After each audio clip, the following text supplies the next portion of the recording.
तर आमच्याकडे 2 मुख्य कवी होऊन गेले. एक श्रीधर स्वामी की त्याची शिवला म्हणून लिहिलं आणि दुसरे गौरवपंत ज्यांनी आजही लिहिली.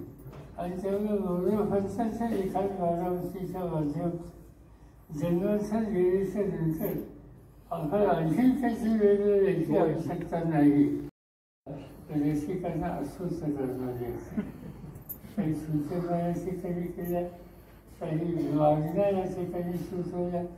पण एक गोष्ट मला निर्णय समाधान मिळतं की कुठल्या कार्यक्रमात गेल्याच्या नंतर फेटा बांधल्याच्या नंतर तुम्ही वागण्या किती करा ते कानात शिरतात.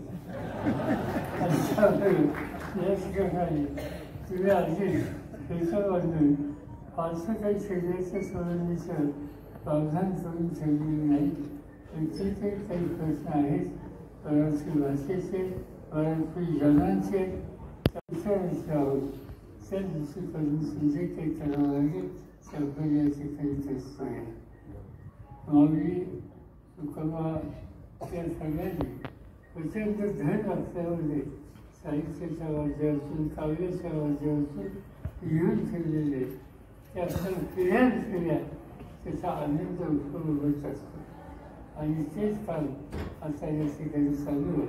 आणि म्हणून याच्यात अधिक मला वेळ घ्यायची इच्छा नाही. आज जसं